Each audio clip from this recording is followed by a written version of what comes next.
Financial independence என்பது நம்முடைய ஆசை, தேடல். அதுக்காக தீவிரமா நிறைய சேமிக்கிறோம், இன்வெஸ்ட் பண்றோம்.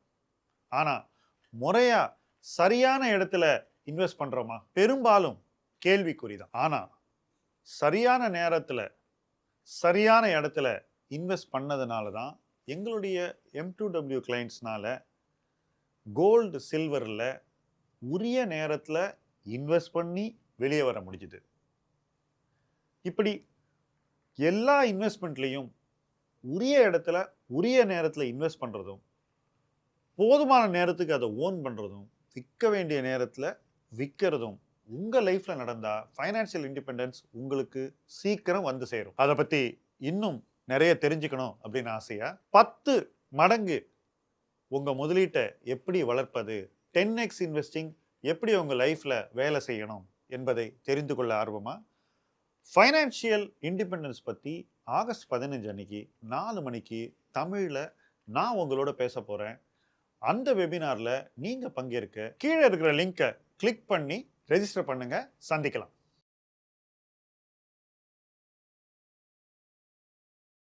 முதலீட்டு காலத்தில் சில விஷயங்களை நான் பேச தயங்கும் போது கூட நம்முடைய வியூவர்ஸ் வீடியோ கமெண்ட்ஸில் வந்து இந்த போஸ்ட் இருக்கு பாருங்க, இதை பற்றி நீங்கள் பேசியே ஆகணும் அப்படின்னு நம்மக்கிட்ட சொல்கிறது வழக்கமாயிடுச்சு. இந்த கேஸில் சோஷியல் மீடியா மூலமாக தொடர்பு கொண்டு இதை பற்றி பேசுங்க அப்படின்னு ஒரு வியூவர் நம்மக்கிட்ட கேட்டிருக்கார். இந்த போஸ்ட் ஒரு ரெடிட் போஸ்ட். இதை போட்டிருக்கிறது ஒரு இளைஞர். ரெடிட்டில் அவர் என்ன சொல்லியிருக்காருன்னா, எங்கள் அப்பா எங்கள் குடும்பத்தினுடைய மொத்த சேமிப்பான 75 லட்சத்தையும் எங்கள் அம்மா பேரில் 30 லட்சம், எங்கள் அங்கிள் பேரில் ஒரு 20 லட்சம், எங்கள் அப்பா தன்னுடைய பேரில் 25 லட்சமாக இன்வெஸ்ட் பண்ணி 75 லட்சத்தை இன்னைக்கு வெறும் 30 லட்சமாக ஆக்கிவிட்டார். இதுதான் எங்கள் ஃபேமிலியோட டோட்டல் சேவிங்ஸ். இதை நான் ஏன் சொல்லனா, அனுதாபம் தேட சொல்லலை, எனக்கு சொல்யூஷன் நீங்கள் சொல்லணும்னு சொல்லலை, இது மாதிரி உங்கள் லைஃப்பில் வரக்கூடாது, இதை தெரிஞ்சுக்கங்க அப்படின்னு ஒரு யங்ஸ்டர் எழுதியிருக்கார். ஒரு விழிப்புணர்வு பதிவாகத்தான் அவர் எழுதியிருக்கார். நம்முடைய சப்ஸ்கிரைபர், வியூவர் எனக்கு இதை ஷேர் பண்ணும்போது நான் அந்த பையனுடைய பார்வையிலிருந்து இந்த விஷயத்தை அணுக ட்ரை பண்ணேன். அடுத்த தலைமுறையினர் எவ்வளவு பொறுப்பாக இருக்காங்க, எவ்வளவு கேர்ஃபுல்லாக இருக்காங்க அப்படிங்கிறது இந்த போஸ்ட் நமக்கு தெளிவாக சொல்லுது. ப்ரீவியஸ் ஜென்ரேஷன் பண்ண மிஸ்டேக்கை எப்படி தெளிவாக அடையாளம் காண்றாங்க அப்படிங்கிறதையும் இந்த போஸ்ட் சொல்லுது. இது ஏதோ இந்த குடும்பம் சம்மந்தப்பட்ட ஒரு விஷயம் இல்லைங்க, எல்லா குடும்பங்களுக்கும் இது பொருந்தும். நம்ம இன்னைக்கு நம்ம ஜென்ரேஷனில் ஒரு மிஸ்டேக் பண்ணோம்னா அடுத்த ஜென்ரேஷன் அதை பிக் பண்ணி டெஃபினட்டாக இந்த மாதிரி சொல்லுவாங்க. அவங்க நம்மளோட ஸ்மார்ட்டராக கூட இருப்பாங்க. அப்போ நம்ம இப்போ என்ன பண்ணோம், நம்ம இன்னும் கேர்ஃபுல்லாக இருக்கணும். சரி, இவங்க என்ன தப்பு பண்ணாங்க அப்படிங்கிறதுக்கு வருவோம். மொத்த குடும்பத்தினுடைய சேமிப்பு 2013 2020 வரைக்கும் 7 வருஷம் இந்த பையனுடைய அப்பா ஒரே ஒரு பங்குல இன்வெஸ்ட் பண்ணார், சிங்கிள் ஸ்டாக். அந்த ஸ்டாக் ஜி என்டர்டெயின்மெண்ட்.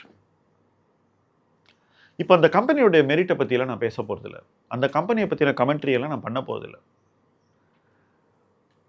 ஆனால் ஒரே ஒரு ஸ்டாக்ல இன்வெஸ்ட் பண்ணுறது அப்படிங்கிறது என்ன மாதிரி விளைவுகளை ஏற்படுத்தும் அப்படிங்கிறத நம்ம தெளிவாக புரிஞ்சுக்கணும். First, concentration risk. ரெண்டாவது, பெர்மனன்ட் லாஸ் ஆஃப் கேபிட்டல். பணத்தை மொத்தமாக இழக்கிறதுக்கும் வாய்ப்பு இருக்குது. சில நேரங்களில் கம்பெனியே திவால் ஆகிடும். அப்போ நீங்கள் மொத்த பணத்தையும் ஒரு கம்பெனியில் போட்டிங்கன்னாக்கா உங்கள் மொத்த பணமும் இல்லாமல் போயிடும். நிறைய இன்வெஸ்டர்ஸ்க்கு இது நடந்திருக்கு. இப்போ இந்த குடும்பத்துக்கு வருவோம். 7 வருஷம் இன்வெஸ்ட் பண்ணாரா, 2020 வரைக்கும் பண்ணார், இன்னை வரைக்கும் அதை மாற்றலை. ஏதோ ஒரு மிரக்கல் நடக்கும், இது அப்படியே வந்து மறுபடியும் மீண்டு அவர் இழந்த பணத்தை கொடுத்து அதுக்கப்புறம் லாபத்துக்கு போகும் அப்படின்னு இவர் நம்பிக்கிட்டு இருக்கார். 13 ஆண்டுகள் இந்த குடும்பத்தினுடைய நேரம் வீண். இனி இவங்க முதல்ல அந்த 75 லட்சத்தை திருப்பி எடுக்கணும், அதுக்கப்புறம் அந்த குடும்பத்தின் எதிர்காலத்துக்கு தேவையான பணத்தை உருவாக்கணும். அதுவும் சும்மா இருந்தால் நடக்குமா? இதைத்தான் நீங்கள் யோசிக்கணும். தாராளமாக நீங்கள் கமெண்ட் செக்ஷனில் உங்களுடைய கருத்துக்களை எழுதலாம். திரும்பவும் சொல்கிறேன், அந்த கம்பெனியை பற்றி எழுதுறது முக்கியம் இல்லை, அந்த சிச்சுவேஷனுக்கு என்ன செய்யணுங்கிறத பற்றி நீங்கள் எழுதுங்க. இப்போ இது ஏன் நடந்தது அப்படின்ற ஒரு அனாலிசிஸ்குள்ளே போகும். முதலீட்டு உலகத்தில் 3 வகையான கருத்துக்கள் இருக்கலாம். 1, ஒப்பீனியன். எல்லாத்த பற்றியும் நீங்கள் ஒரு கருத்து சொல்லலாம். நிறைய பேர் டெய்லி எல்லா கம்பெனியை பற்றியும் ட்வீட் போடுவாங்க, ஷார்ட் போடுவாங்க, நிறைய இடத்துல பேசுவாங்க. எல்லாத்த பற்றியும் ஒரு ஒப்பீனியன் இருக்கும். பட் ஒப்பீனியனில் என்ன ஆழம் இருக்குது அப்படிங்கிறத நம்ம புரிஞ்சிக்காம அந்த ஒப்பீனியன் அடிப்படையில் நம்ம வாங்கக்கூடாது. இந்த கேஸில் இந்த பையனுடைய அப்பா என்ன பண்ணார்னா, அவங்களுடைய ஒரு அங்கிள் வந்து இந்த ஸ்டாக்கை வாங்கியா நீ பணக்காரன் ஆயிடுவ அப்படின்னு சொல்லியிருக்காரு. அத்தாரிட்டேட்டிவாக சொல்லியிருக்காரு. நீ வேற எதையும் பண்ணாதையா, இந்த ஒரு ஸ்டாக்கை வாங்க போதும், கல்லா கட்டிடுவேன் அப்படின்னு மாமா சொல்லியிருக்காரு. அந்த அங்கிளுடைய வார்த்தையை இவர் வந்து அப்படியே பிடிச்சிக்கிட்டார். அது வந்து ஒப்பீனியன், அவரோட ஒப்பீனியன், அது வந்து அட்வைஸே கிடையாது. ஸோ ஒரு ஒப்பீனியன் அட்வைஸாக புரிஞ்சுக்கிறது எவ்வளோ பெரிய தப்பு அப்படிங்கிறதுக்கு இந்த குடும்பத்தினுடைய அனுபவம் மிகச்சிறந்த சான்று. பல தருணங்களில் ஒப்பீனியன்ஸ் தவறான நேரத்தில் நமக்கு வரும்போது அதை நம்ம வந்து முதலீட்டு ஆலோசனையை எடுத்துக்கிட்டோன்னா அது நமக்கு நல்ல கம்பெனியில் கூட லாஸை உருவாக்கும். கடந்த 3 ஆண்டுகளில் டெக் ப்ளூ சிப்ஸில் நடந்தது இதுதான். நல்ல கம்பெனிலையும் மக்கள் பணத்தை இழந்திருக்காங்க. அடுத்தது கமெண்ட்ரி. நான் மார்க்கெட்டுக்கு வந்த புதுசில் நிறைய பேரை சந்திப்போம். டெய்லி மார்க்கெட் சம்மந்தப்பட்டவர்கள் சந்திக்கும் போது அவங்களெல்லாம் பார்த்து நிறைய விஷயங்கள் கற்றுக்கும். இதில் ஒரு வகையான நபர்களை பற்றி நான் பேச போகிறேன். இவங்க வந்து ரொம்ப அப்சசிவ். குறிப்பிட்ட சில பங்குகள், ஒரு 8-10 பங்குகளை பற்றி ரொம்ப அப்சசிவாக இருப்பாங்க. நீங்கள் தினம் அவங்கள சந்திப்பீங்க, தினம் அந்த 8-10 கம்பெனியை பற்றி பேசுவாங்க. கொஞ்சம் டிஸ்டன்ஸில் நம்மளை நோக்கி அவங்க வந்துகிட்டு இருக்கும்போதே எங்களுக்குள்ளே பேசிக்குவோம், சரி வந்தாச்சு, இன்னைக்கு இதெல்லாம் இவர் பேச போகிறாரு, என்ன சொல்கிறாரு பார்ப்போம் அப்படின்னு. அதே 8 விஷயங்களை பேசுவார். பட் எப்படியாவது எங்களை கன்வின்ஸ் பண்ணி வாங்க வைக்கணுன்றது அவருடைய நோக்கம். எங்களை பொறுத்த வரைக்கும் அவர் பேசின 8 கம்பெனியை பற்றிய கருத்துக்களும் வெறும் கமெண்ட்ரி தான். இன்னைக்கு இது நடந்தது, நேற்றுக்கு இது நடந்தது, இவர் இதை பற்றி இது சொன்னார், அந்த நியூஸை நான் படித்தேன். எதுவுமே ஆலோசனை இல்லை, ரிசர்ச் கிடையாது. It is not investment research, it is not equity research, it is not advice. இது மூணுமே இல்லை. ஸோ நாங்கள் வந்து பொலைட்டாக அவர்கிட்ட பேசிட்டு அவரை வழி அனுப்பிச்சிட்டு டீ காஃபி சாப்பிட்டுட்டு போயிடுவோம். இது நடந்தது ஒரு 30 வருஷம் முன்னாடி. But cut to the present இன்னைக்கு பார்க்கும்போது பல தருணங்களில் நான் பார்க்குறேன், வீடியோஸில் 7-8 கம்பெனியை பற்றி பேசுறது, அந்த 7-8 கம்பெனியை பற்றின ஒரு கமெண்ட்ரி கொடுக்கறது, இது தொடர்ந்து தினமும் நடக்குது. இப்போ தினமும் இது நடக்கும்போது என்ன நடக்குது மக்கள் மைண்டில் அப்படின்னு பார்த்தீங்கன்னா, அதை வந்து ஆலோசனைன்னு அவங்க நினைக்கிறாங்க. யோசிச்சு பாருங்க, 30 வருஷம் முன்னாடியே இதே விஷயத்த நேரடியாக ஒருத்தர் பண்ணும்போது நம்ம ஆலோசனை இல்லை, இது அவரோட கமெண்ட்ரி, இவருக்கு காஃபி டீ கொடுத்துட்டு ஜாலியாக வீட்டுக்கு போயிடுவோம்னு நாங்கள் நினச்சிக்கிட்டு இருந்த ஒரு சூழ்நிலை மாதிரி இன்னைக்கு இதை சீரியஸாக எடுத்துக்கிட்டு பணத்தை போடக்கூடிய ஒரு இடத்துல மக்கள் இருக்காங்க. அப்போது அது அட்வைஸ் இல்லை, அது கமெண்ட்ரி அப்படின்ற அந்த வித்தியாசம் தெரியாத போது பல தருணங்களில் இந்த குடும்பத்துக்கு நடந்த விஷயங்கள் பல குடும்பங்களுக்கும் நடக்கக்கூடிய ஒரு சூழ்நிலை உருவாகிறது. ஏன்னா ஸ்டாக் ப்ரைஸ் மேலே இருக்கும்போது இந்த கமெண்ட்ரி பாசிட்டிவாக இருந்து அதை நீங்கள் கேட்டு அந்த ஸ்டாக்கை நீங்கள் வாங்கியிருந்தால் நிச்சயமாக லாஸ் தான். உங்கள் அதிர்ஷ்டம் நீங்கள் ஸ்டாக் ப்ரைஸ் கீழே இருக்கும்போது அந்த கமெண்ட்ரி கேட்டு வாங்கியிருந்தீங்கன்னா மேபி உங்களுக்கு லாபம் வரும். பட் 90% ஆஃப் த டைம் இந்த கமெண்ட்ரி தப்பாகிறதுக்கு தான் வாய்ப்புகள் அதிகமாக இருக்குது. ஏன்னா ஒரு சில கம்பெனிஸில் அதிக நாட்டம் ஈர்ப்பு உள்ள முதலீட்டாளர்கள் அந்த கம்பெனிஸை பற்றி எப்போதுமே மிகைப்படுத்தி தான் சொல்லுவாங்க. ஸோ அந்த மிகைப்படுத்தப்பட்ட அந்த நுரை இருக்கு பாருங்க, அதை எடுத்துட்டு தான் நம்ம அதை பார்க்கணும். நமக்கு அதை பார்க்கக்கூடிய கெப்பாசிட்டி இருக்காது. ஏன்னா கமெண்ட்ரி அவ்வளோ ஸ்ட்ராங்காக இருக்கும். நான் கூட உங்கள்கிட்ட சில நேரத்தில் சொல்லியிருப்பேன், நான் டிவி பார்க்கறதை நிறுத்தி பல வருஷம் ஆகுது, நான் யார் சொல்கிறதையும் கேட்கறது இல்லை, பார்க்கறதில்லன்னு. அவங்க மேலே எந்த அவமரியாதையும் கிடையாது. இந்த கமெண்ட்ரி கொடுக்கவங்க மேலே எனக்கு எந்த ஒரு அவமரியாதையும் கிடையாது. ஆனால் அந்த கமெண்ட்ரி என்னுடைய முதலீட்டுக்கு உதவாது, மாறாக அது என்னுடைய முதலீட்டை வந்து அஃபெக்ட் பண்ணணும்னு நான் தீவிரமாக நம்புகிறேன். அதுதான் என்னுடைய அனுபவம். அந்த டிஸ்ட்ராக்ஷன் இல்லாமல் அட்வைஸ் கிடைச்சாக்கா தாராளமாக ஏற்றுக்கலாம். பட் அந்த கமெண்ட்ரியோடு சேர்ந்து ஒரு விஷயம் வரும்போது அது நம்மளுடைய பிஹேவியரை தப்பான வழியில் கொண்டு போயிடுங்கிறது தான் என்னுடைய அனுபவம். ஸோ கமெண்ட்ரியும் அட்வைஸையும் நம்ம பிரித்து பார்க்கக்கூடிய ஒரு இடத்துக்கு முதலீட்டாளன் வர வேண்டும். குறிப்பிட்டு சொல்லணும்னா, தானே முதலீட்டு முடிவுகள் எடுப்பதாக நினைக்கும் do it your self investor இந்த மாதிரி கமெண்ட்ரிக்கு சக்கம்பாகக்கூடாது. நீங்களே முடிவெடுக்கக்கூடிய ஒரு இடத்துக்கு நீங்கள் வந்தாகணும். இது 2வது பாயிண்ட். மூணாவது அட்வைஸ் அப்படிங்கிறது. நிறைய பேருக்கு எது அட்வைஸ் அப்படிங்கிறதே தெரியறதில்லை. ஒரு உறவினர் மிகைப்படுத்தி சொல்லக்கூடிய ஒரு விஷயம் எப்படி அட்வைஸ் ஆகும்? அதை உங்களுக்கு சொல்றதுக்கு அவருக்கு என்ன காம்பிடன்சி இருக்கு? அவர் தன்னை எப்படி தயார்படுத்திக்கிட்டார்? உங்களுடைய 75 லட்ச ரூபாய் இன்வெஸ்ட் பண்றதுக்கு அவர்கிட்ட சரியான ஆலோசனைக்கான வழிமுறை இருக்குன்றத அவர் எங்க உறுதிப்படுத்திக்கிட்டார்? எதுவுமே இல்லை. அப்ப அங்க ஒரு தனி மனிதனுடைய ஈகோ ஒரு குடும்பத்தினுடைய எதிர்காலத்தை பாதிக்கக்கூடிய இடத்துக்கு வருது. இதுதான் இந்த பையன் வெளியே கொண்டு வந்த விஷயம். இது நம்ம சமூக சூழ்நிலையில நிறைய நடக்குது. கொஞ்சம் நெஞ்சம் இல்லை, எக்கச்சக்கமா நடக்குது. Everybody who has spent 1 year in stock market இன்னைக்கு தன்னை ஒரு எக்ஸ்பர்ட்டாக காட்டிக்க விரும்புகிறாங்க. நிறைய கமெண்ட்ரி கொடுக்குறாங்க, நிறைய ஒப்பீனியன்ஸ் கொடுக்குறாங்க.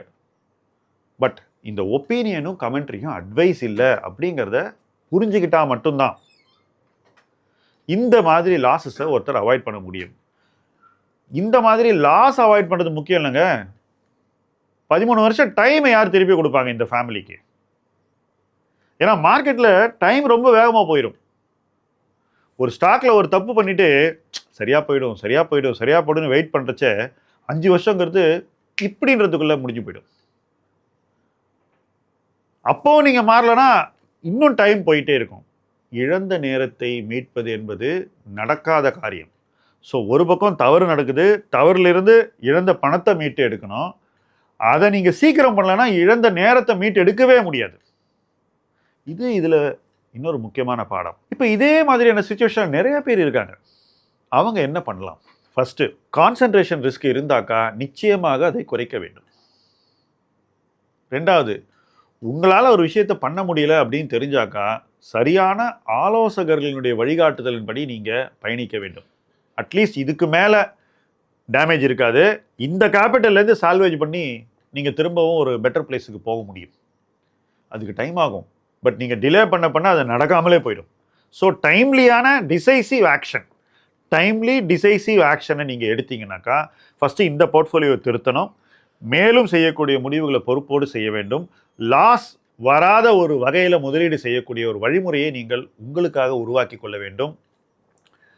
கருத்துக்களை கண்மூடித்தனமாக நம்பி அதை ஆலோசனையாக புரிந்து கொண்டு எந்த ஒரு முதலீட்டிலும் நீங்கள் இறங்கக்கூடாது. கமெண்ட்ரியை பார்த்து மறுநாள் காலையில் வாங்கிறது அப்படின்ற அந்த விஷயத்துக்குள்ளே போகக்கூடாது. அதிலிருந்து எப்போவுமே வெளியே இருக்கணும். எது தரமான ஆலோசனை அப்படின்னு உங்களுக்கு ஒரு வரைமுறை இருக்கணும். அந்த வரைமுறைக்குள்ளே மட்டும்தான் நீங்கள் ஆலோசனைகளை தேட வேண்டும். அப்படி தேடும் ஆலோசனைகளையும் நீங்கள் ஒரு முறை சிந்தித்து இந்த ஆலோசனை எனக்கு பொருந்துமா, இது எனக்கானதா அப்படின்னு யோசிச்சுக்கணும். ஏன்னா சில பேர் சொல்லுவாங்க, நீங்கள் வெறும் ஆப்ஷன் ட்ரேடிங் மட்டும் பண்ணுங்க, சீக்கிரம் பணக்காரன் ஆகிடுவீங்கன்னு. மேபி அவங்களுக்கு அது ஒர்க் அவுட் ஆகலாம். பட் சம்பளதாரர் ஒருத்தருக்கு அது பொருந்தாது. அதே போல் பரம்பரை பணக்காரர்களுக்கு முதலீடு என்பது ஒரு வீர விளையாட்டு.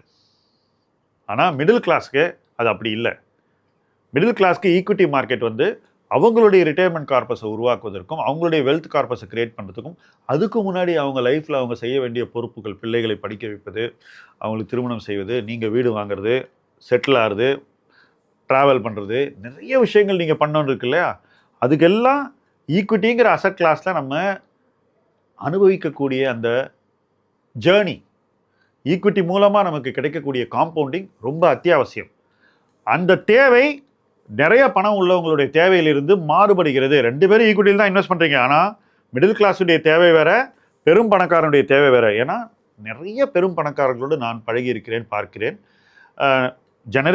மல்டி ஜென்ரேஷனாக இன்வெஸ்ட் பண்ணுறவங்களுக்கு இது ஒரு ஈகோ கேம் தான்.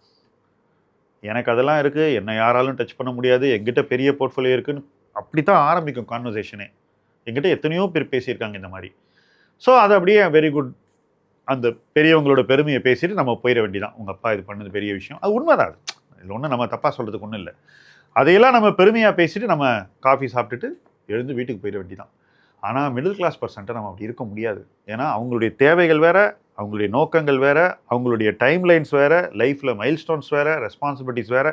இதெல்லாம் டக்குன்னு டான்னு ஒரு நேரத்தில் நடக்கணும்னாக்கா அந்த ஈக்விட்டி இன்வெஸ்டிங் எவ்வளோ பொறுப்பாக இருக்க வேண்டும், அந்த காம்பவுண்டிங் எவ்வளோ சரியாக இருக்க வேண்டும், அந்த நபருக்கான ரிஸ்க் மேனேஜ்மெண்ட் எப்படி இருக்க வேண்டும்ன்றதெல்லாம் தான் இந்த வீடியோ மூலமாக நான் உங்களுக்கு எழுப்பும் கேள்விகள்.